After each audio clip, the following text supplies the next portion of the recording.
Do you understand the words that are coming out of my mouth? Quiet, numbskulls, I'm broadcasting. Can we get serious now? One thing that did happen during the 60s was some music of an unusual or experimental nature did get recorded and did get released. Now look at who the executives were in those companies at those times. Not hip young guys. These were cigar-chomping old guys who looked at the product that came and said, I don't know. Who knows what it is? Record it, stick it out. If it sells, all right. We were better off with those guys than we are now with the supposedly hip young executives who are making the decisions of what people should see and hear in the marketplace. Success in the music business begins with a dream, a vision. This podcast will give you, the listener, the insight and tools to turn that vision into a reality. Meet the industry professionals who work day by day behind the scenes, helping to make those dreams come true. Welcome to the business side of music. On the show with us today, book author and entrepreneur and founder of Collective Entertainment and I Voted is Emily White. Her career spans the entertainment industry, always putting artists and talent first while taking care of fans at a very close second.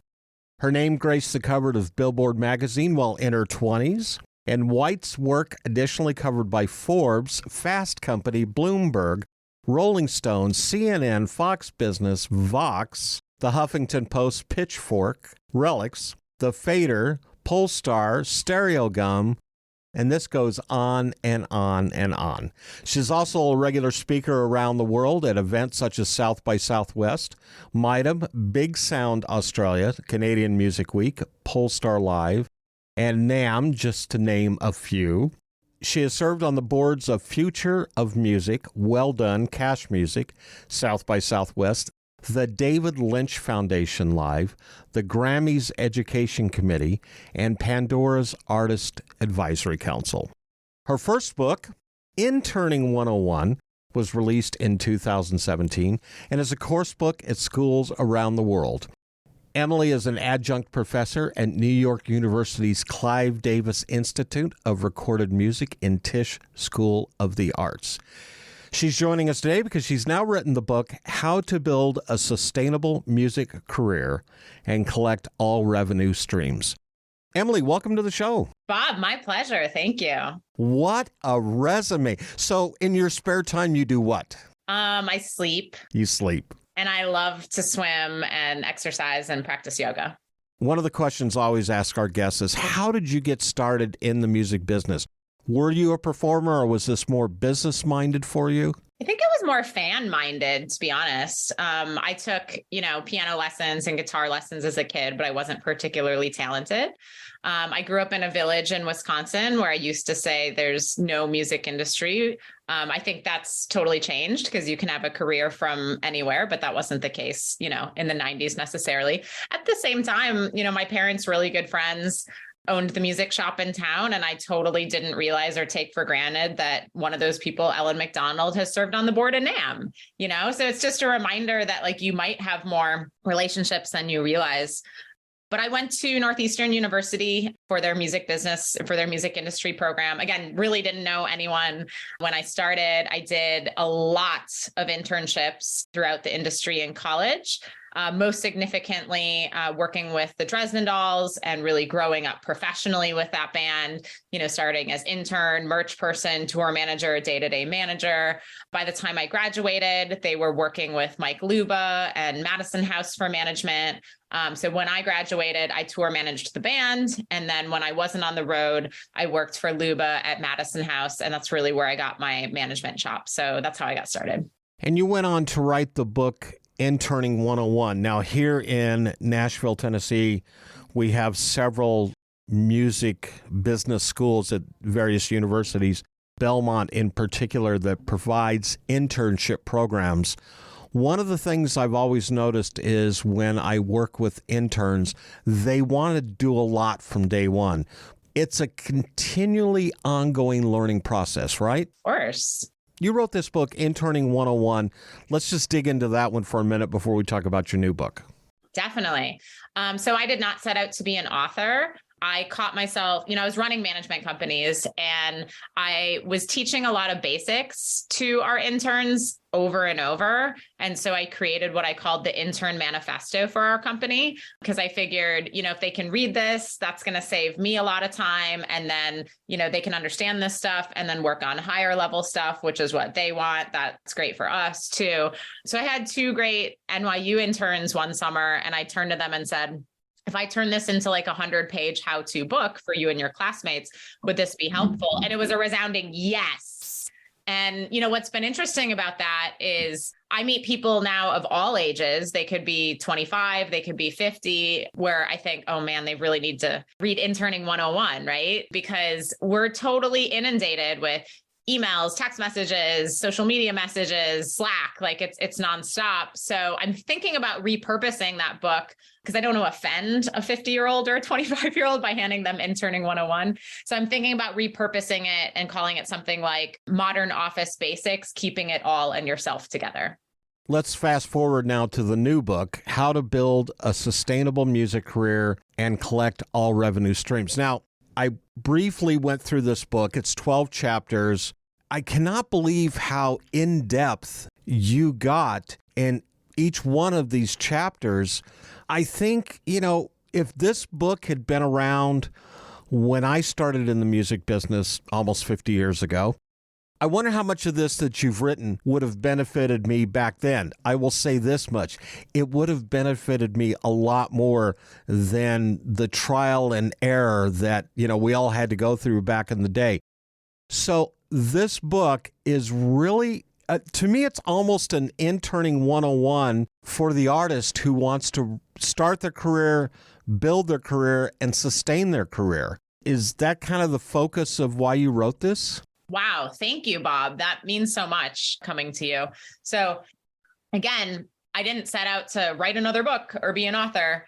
Musicians kept asking to get coffee and pick my brain. And I was having the same conversations over and over. And like you, I navigated all this stuff myself, right? Like managing artists, managers obviously work on commission. So what benefits them benefits me. I was constantly trying new platforms and figuring things out. So there was that. And then the last few artists we took on for management, I was finding money for them left and right. And on one hand, that's part of a manager's job. But on the other, if that's happening to national and international acts, then what about everyone else? So I decided to write that all down. And I've been privileged to speak at a lot of music business conferences.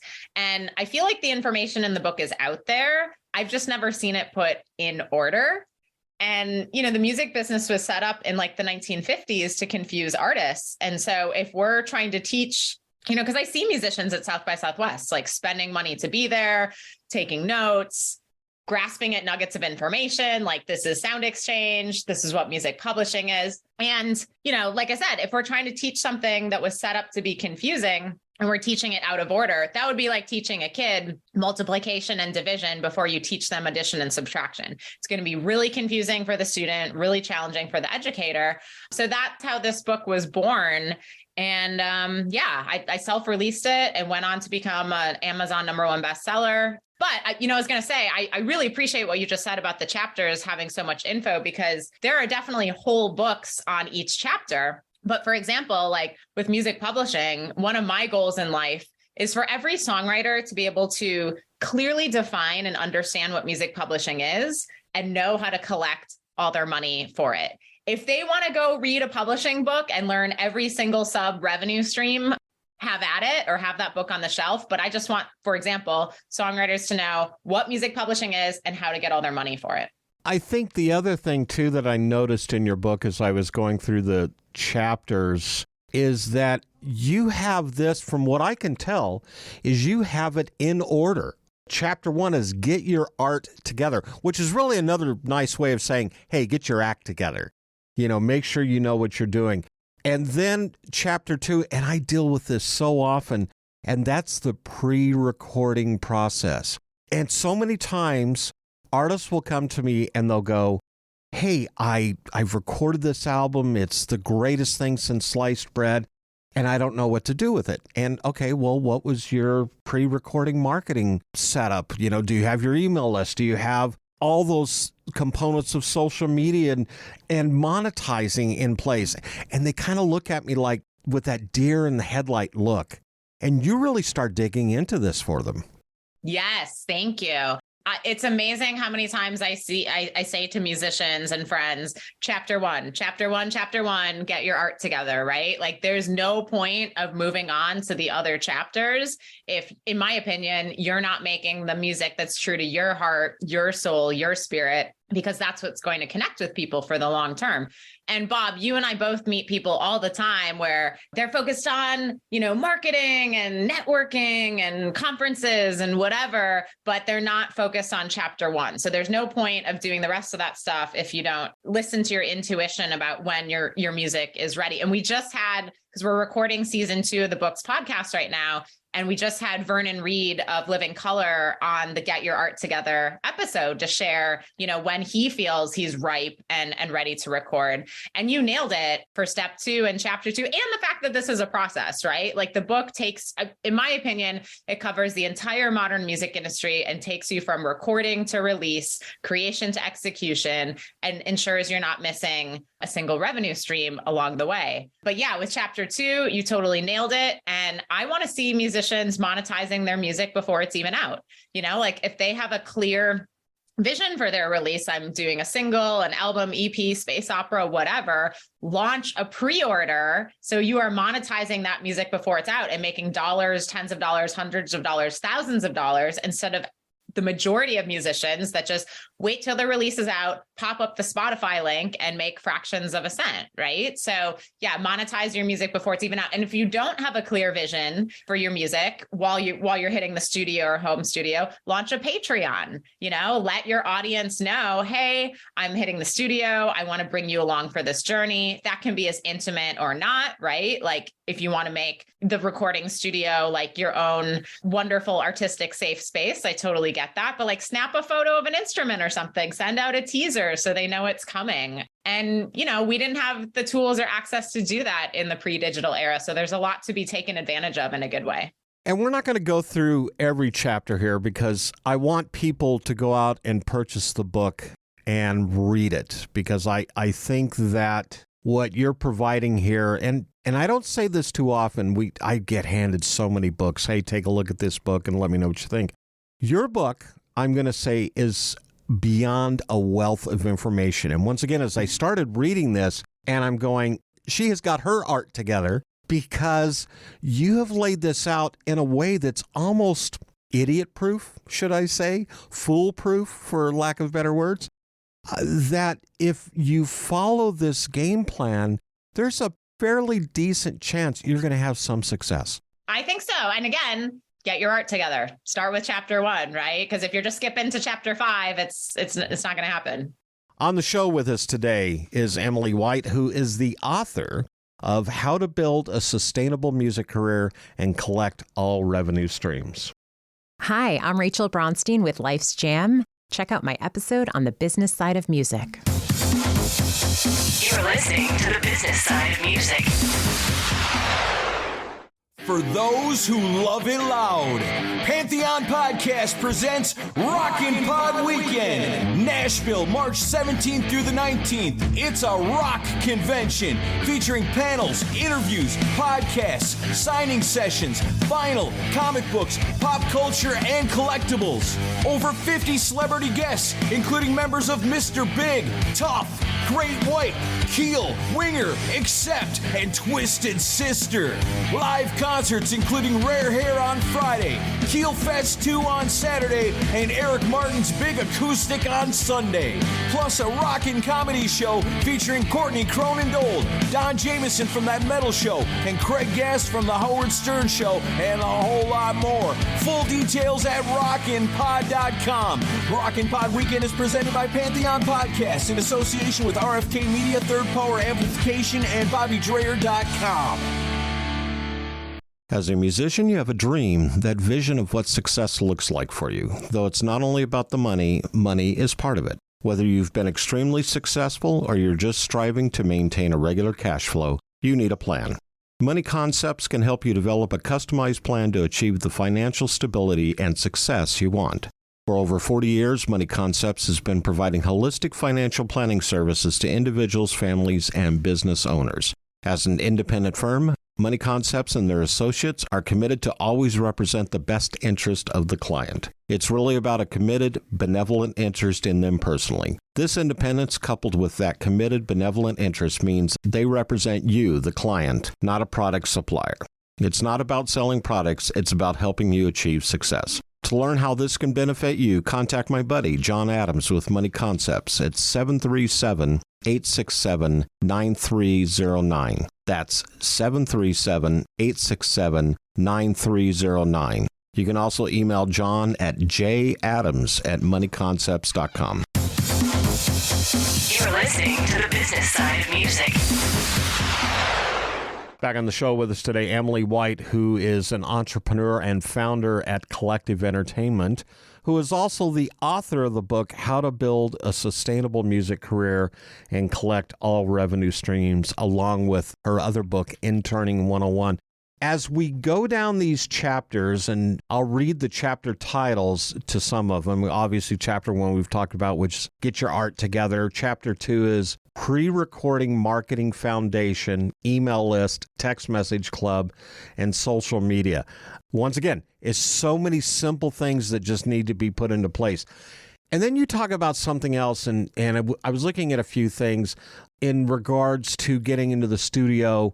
You have a chapter on getting your business affairs together and the fair compensation, how to record with or without a budget.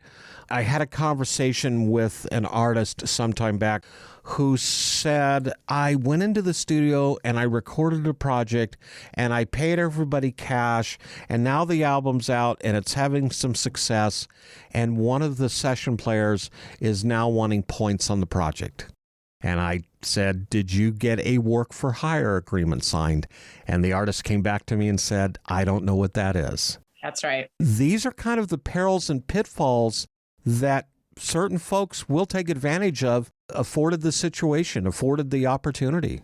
Oh, 100%. Yeah. So, get your business affairs together is the next chapter, which is before you even start recording, because you, once again, just nailed it. I'm just using this as an example. Say you are a musician who wrote all the songs and you're hiring players, producers, engineers. You need to meet with them before, get coffee, get all together, and let them know, I wrote these songs. And if you feel that you contribute to the songwriting process, for example, at any point throughout the recording, let me know immediately after the session so we can figure that out, right? And that's on the session player too, right? Because that's exactly what happens. People make assumptions, it breeds resentment, and it can get, what you just described sucks, and it just can get really messy. I remember when Lauryn Hill's, Miseducation of Lauryn Hill came out, people were coming out of the woodwork, right? I wrote this beat, I wrote that hook, whatever. So, first, when you're paying people, have them sign a work for hire agreement. You can get one for $40 on cosigned.com, COSYND. It's a music business legal website. And also a work for hire is totally standard. It says that you own the recording. You can also, like I said, have that. It's really important to have that songwriting conversation as well. When you're paying someone, pay them 50% of what you agree to, and let them know that you'll be paying the balance when they get the signed work for hire agreement back to you, because then that's going to incentivize them to do that paperwork. So yeah, it's really, really important, for any big artist, really for everyone, don't let anyone set foot in the studio unless they sign the work for hire agreement. And same with your producers, when you're doing a producer deal, if there isn't a ton of cash, talk about how much you're going to pay them. They should be getting producer points. That should be talked about up front. Personally, and I come from indie rock, which I know is not hip hop, I've been really fortunate to work with some big artists who are also producers, and, they could ask for songwriting cuts on songs they didn't write on, and they don't. Or if they do write on something, they're like, oh, I wrote 10% of that, or I wrote 30% of that, or whatever, but the whole point is communication is queen. You have to talk about this stuff up front. Otherwise it's going to breed resentment and bite you in the butt. And nobody wants that at the end of the day. You also dig into a little bit in one of your chapters on how to record with or without a budget. And that's always kind of the big crux of the matter when you talk to artists about going into the studio to record.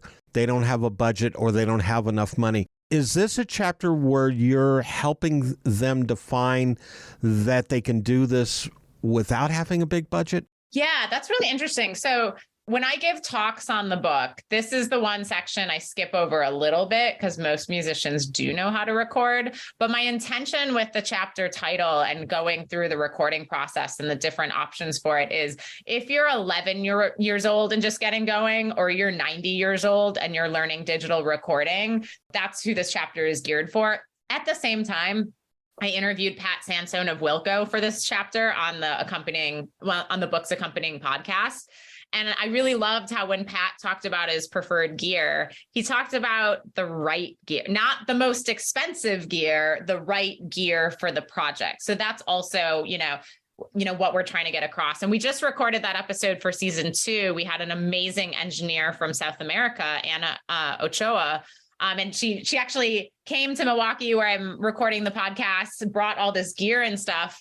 She also was just showing a wide variety of price points and, just like I said, that episode, I thought, the musicians will know how to do this. And they almost had more questions for Anna on that episode. So did the production people at the venue who stuck around after to continue to talk to Anna. So I co-wrote that chapter with my friend Bobby Lord, who's played in, his own DIY bands, but also recorded with Brennan Benson of the Raconteurs and Pat and world-class guys like that. So I feel like we offer a range of teaching you how to do it the right way, not just, let's buy.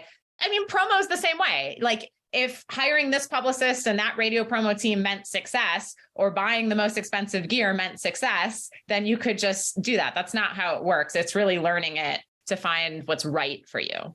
I almost want to go back to what you said in the very, very beginning of our conversation when we were talking about your book, Interning 101, and you really didn't want to offend people at the age of 50 or older. But at the same time, what we're talking about now is really, remember what I said in the beginning, I've been doing this for 50 some odd years or thereabouts. It's still a learning process for even guys like me. So this book really shouldn't be offensive to anybody. You should really understand that this is a great way for you to get a leg up and get a good head start in the business. Thank you. Yeah, I wrote it in a way, or my intention was to write it in a way that, if you're just getting going, amazing. But if it's not your first rodeo, this will help you clean up your catalog, make sure you're getting all the revenue that's owed to you, and then set you up to do it, quote, right moving forward. Yeah, because you also dig into music publishing, you dig into sync placements. It's really kind of that hot topic of discussion these days. Also, setting up your release and your distribution plan, because not every artist is going to have a record deal, quote unquote, but they could have a distribution deal. And knowing what that distribution deal is going in will save money and heartache and headaches. Oh, it's so true. It's interesting. Like, it kind of bothers me that in music business programs, maybe this is changing, but they used to be like, should you go with a label? Should you not go with a label? I'm like, well, is anyone signing you? Like, is that really your decision? Right. So like 90%, like probably more than that, right? Like 95% of artists are not on a label, right? So you have to listen to everything in this book. And if you want to get signed to a label, or you're looking for management and looking to build a traditional industry team, you're going to put yourself in the best position by following the steps of this book and building yourself up. And if you are on a label, I would almost say it's almost more important to follow the steps of the book, because you want to be collecting that data and building your career for, if God forbid the label folds, they sell, your key person leaves, like there's a variety of things that could happen. So it's really set up for every situation. And honestly, those examples you just described happen more often than not in the record business. You as an artist, one day you wake up and you call your record label and you go, hey, let me talk to so-and-so. And, oh, yeah, they're no longer here. Well, what's my deal with you guys? And when you have to ask that question, you're already on the defense. That's exactly right. For sure. It's all about creating great art, and connecting with your fans and collecting as much data in the form of email addresses and mobile phone numbers from them as possible, so you can communicate your art and music and shows to them forever. That's the Cliff's Notes version of building a sustainable music career. On the show with us today, Emily White, who is the author of How to Build a Sustainable Music Career and Collect All Revenue Streams. Hi, this is John Schlitter-Petra, and you're listening to The Business Side of Music. You're listening to The Business Side of Music. Whether you consider yourself a musician or not, music is all around us, and it affects our everyday lives. Whether it's background music influencing our shopping habits in a store, organ music adding the vibe to a baseball game, or a playlist convincing us to keep going on that last mile of a run. I'm Mindy Peterson, host of the podcast Enhance Life with Music, where we take a holistic look at music's benefits through the lens of science and medicine, entertainment, and business. You can find me and Enhance Life with Music at mpetersonmusic.com/podcast or wherever you get your audio. Since 1963, Korg has been creating new experiences in music and performance. That is what drove the creation of some of Korg's most legendary products, such as the Poly 6, the M1, the Electribe, the Triton, the Minilog, the Kronos, Wave State, Op 6, and most recently the Nautilus, which is what we have here in our studio. Korg is dedicated to creating new, innovative, and uncompromising instruments which maintain the highest quality to inspire music makers, past, present, and future. Visit Korg.com or your favorite Korg dealer to get your hands on one of their products and start creating new music always. Korg, the official sponsor of the Business Side of Music. You're listening to The Business Side of Music. Back on the show, Emily White, who is the author of How to Build a Sustainable Music Career and Collect All Revenue Streams. One of your chapters, which I love, and once again, this is, I don't want to say it's necessarily a catch-all, but you really do capture so much of the essence of the music business, and we always have to remember that's what it is. It's a music business. So we talk about, recording with or without a budget. You dig into how to market with or without a budget. But I love the chapter, because this is close to home to me, because I was a tour manager for many years, is your live strategy and efficient touring. Oh my goodness. People need to read that chapter. Now, once again, don't take it out of order. Start at chapter 1. But when you get to that chapter, that will answer so many questions for you, whether you're doing webcasting or house concerts or international touring or how to promote your shows. This is from what I read in your book, is one of your most in-depth chapters. Maybe that's because it just meant so much to me. Bob, you are making my day, week, month, year, because I used to be a tour manager too. And I personally, not to sound arrogant, I think this is one of the best chapters in the book. But I have heard that from almost no one, because touring was shut down when the book came out, right? So everyone else was focused on collecting their royalties and publishing and all these other things. So that means so much to me. And it's perfect timing because, like I said, we're recording season 2 of the book's podcast as we speak, which is a live podcast taping here in Milwaukee and also an interactive workshop. So folks can attend if they head over to volume.com. And I'm not sure when this is going to be released, but we also have replays of the episodes on volume.com. Saturday's episode, our next episode, is this chapter's episode. And so I'm going to be talking to Matt Berenger, who's the head talent buyer for the Paps Theater Group here in Milwaukee. We're going to talk booking a show 101 and what Matt takes into consideration for local artists to open for national acts when they're coming through. The short answer is going to be hard tickets, right? From booking your local shows in the area. And then I'm also going to have Scott Zeal on, who's VP of Entertainment at Summerfest here in Milwaukee, which is actually the largest music festival in the country. So how do you get booked on festivals? So that's exactly what we're going to be digging in on Saturday. And I don't want to jinx myself, but yeah, I'm so excited for that episode because I feel like it'll be the easiest one for me as a former tour manager. And getting back into that touring world, when I first started, we didn't have the internet. We didn't have these books to help us. It was, here's a notepad and a roll of quarters and good luck. And that's what a lot of it came down to. And of course, the world has changed dramatically, especially since COVID, because the live touring end of the business is really still playing catch up a couple years later. I talked to a lot of my touring friends out there. One of the biggest problems that we're having right now, especially in Nashville, because so many of these companies are based here, good luck in finding a tour bus because everybody's out on the road touring. And there just aren't that many available. And at the same time, you've got so many venues, whether it's a club or it's a theater or it's an auditorium or it's an arena or whatever it is, or a festival like Summerfest, those buyers are being inundated with talent they're all wanting to play catch up from the nearly 2-year shutdown. How do you handle that these days, especially in this book? Yeah, 100%. I mean, this is how you should handle it all the time, but pay attention to your metrics, okay? Don't just book or ask your agent to book the same 10 cities that everyone goes to. Maybe you're going off in Alabama. Maybe you're crushing it in Albuquerque, right? Like, pay attention to your Spotify, your email list, your social media metrics, and go where the fans are, which applies internationally too. I was working with Imogen Heap, and her manager noticed that Jakarta was one of the biggest countries on her social media insights. And that's a city that was outperforming entire countries. So he said to the booking agent, like, hey, can you see what's going on in Indonesia? And she said, there's no music industry there. Like, don't even bother. And he was like, can you just check?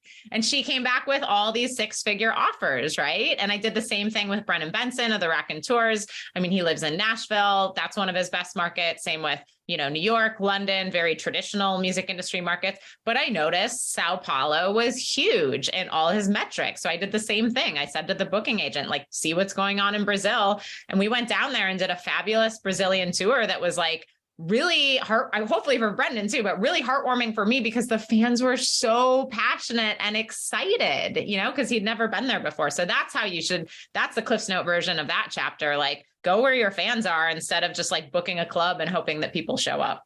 You also talk about merch and the creation, shipping, fulfillment. That is a revenue stream. And you talk about that. You have a chapter on the revenue stream checklist. But merchandise so often is overlooked. Now, people will say, oh, I've got T-shirts and hats. Well, if that's the extent of your merchandise, you're really tripping over dollars to pick up dimes. 100%. So the first thing you want to think about is cost of goods sold, which is known as COGS in any business. And, get creative and think about things that you would want as a fan. So something like an autographed lyric sheet costs what? Like pennies to make, but is really meaningful to your fans. And you could charge $20, $25. And same with posters too, right? Like, I'm not saying like, don't, make hoodies or whatever, but like something like a hoodie is really expensive to press up, where a poster is going to be like 10 cents, right? And you can sell a poster for $10. You can autograph it, sell it for $20, $25. You can personally autograph it, sell it for more than that, right? So just get creative with your merch, whether it's homemade, and also being really mindful of how much stuff costs to create. It's so interesting you bring that up because my wife and I attended a Grand Funk Railroad show. Yes, that's how old we are. But we attended a Grand Funk Railroad show, and at the end of the concert, as we were walking out, now there was the merch table, and they had, the T-shirts and the hats and the posters and the CDs and the 8x10s. People were going up to the front of house sound tech and going, can I get a copy of the set list? And he's opening up his folder and he's handing out, Xerox copies. And I'm going, there's a money-making revenue stream right there that is being overlooked. And imagine if those guys autographed it too. People would pay even more for that. Because people such as myself will take something like that and we'll put it in a nice frame and hang it on the wall because it's a great memory. You'll put your tickets with it. I mean, you're right. You have to think, as I've said so many times, don't think outside the box. Throw the box away. Become creative, become original, come up with something, some kind of a concept. You'd be surprised. I got to tell you, I wouldn't have thought about asking for a set list, but I witnessed a half dozen people. One person saw someone ask and the next person went up and did it. It's kind of this self-fulfilling prophecy by the end of the process. Well, that's why you host the business side of music, Bob. And I am going to share that idea and always credit you moving forward because that's such a good call. Well, thank you. Kind of finishing up here, your chapter 12, I think, is also probably one of the most important. And that is the question that I get asked a lot, especially when I was at the record label working. But that is, when do I need an attorney, a business manager, and/or a manager? And I love that you put it in that order, because that is so important before you do anything. Well, first of all, before you have a manager, do you have something to manage? And the attorney will really help solidify that before you make that next step. And then, is it an artist manager or is it a business manager? Do you need both? And then all those other things that come into play, the label, the distribution company, the publicist. That is such an important chapter that shouldn't be overlooked either. Thank you. And there's a reason why it's last, like I said, and don't get me wrong, like I teach college students, and a lot of times there's students in class that want to be managers. I'm like, start working with them. They're going to have more time to hustle for you than, the person on the 50th floor or whatever. But the chapter is last because, like I said, the book goes in order and you want to build yourself up as you go. And that's going to put yourself in the best position to attract a traditional industry team. And to be frank, like when people buy the book directly from me, I can see their email addresses and who they are, just like they can, when they buy things from musicians directly. And there are managers from Q Prime and some of the biggest management companies in the world buying this book. So they are trying to figure it out too. It's not like they're just magical people. I mean, I think Q Prime is actually really amazing, but it's not like industry people are just magical people that have all of the answers. So, I had the absolute honor of interviewing Don Passman on the Books podcast for season 1 for the business affairs episode. And I contribute to his books for the modern marketing section and in the last few editions. Before interviewing Don, I reread his most recent edition, and my last chapter is his first chapter, which makes sense because he first wrote that book in 1989, where you would have to assemble a team to be able to record and distribute and do all these things. And now you can do them all on your own to build yourself up and gain, as much leverage as possible if that's something you're interested in. So, and then you're the first person that's ever noticed the order of the team members and that chapter's title. So I really, really appreciate that. I start with attorney because, before the pandemic, I would see artists coming up to me at conferences being like, this is my attorney. And I'm thinking like, because you're paying them to be there. Like, do you really need that person? But you definitely need an attorney if you're doing any sort of rights agreement, right? Like a publishing deal, a label deal, a producer deal, a management contract. But if you're not doing those things, you don't necessarily need an attorney. Like we talked about, you can get work for hires at cosign.com. You can agree to terms with your producer and your players over email, discuss it verbally, but then throw it in an email. That's going to be, and even with your manager, that's going to be as enforceable as contracts, believe it or not. Yeah. And then, when do I need a manager? Like I said, it's about building yourself up as you go, but also like I started working with the Dresden Dolls when I was 20, and that was really mutually beneficial, right? Like they had this young music business student, like working super hard on their behalf. I learned so much working with them, and then they signed with a bigger manager, and then I worked with Luba, and it was all one big happy family. And then of course, with a business manager is essentially a music business specific, accountant and or bookkeeper. And I feel that artists need a business manager when they start asking, when do I need a business manager, right? Like they're starting to pay out a lot of people on tour and pay out different royalties and stuff, and starting to make enough where, it's not just like a personal tax return. So yeah, thanks, Bob. You really get the book. I really appreciate that. Speaking of the book, how can people order it? Sure. You can go to my website, collectivent.com. And then, of course, it's on Amazon and wherever books are sold. And then the Books podcast is out. Season 1 is out wherever you listen to podcasts. And then we are recording season 2 of the podcast as we speak as live taping. So if you happen to be in Milwaukee in February 2023, we have a few more episodes to go, or you can live stream the episodes on volume.com and also check out replays there. So it's been really fun. I appreciate all your time on this. Thank you so much. This is great. Thank you so much, Bob. This was awesome. The Business Side of Music is the creation of Tom Sabella and Tracy Snow and is produced by Bob Bender. The Business Side of Music is recorded at Music Dog Studios in Nashville, Tennessee. Production sound design by Keith Stark. Voiceover and promo by Lisa Fuson.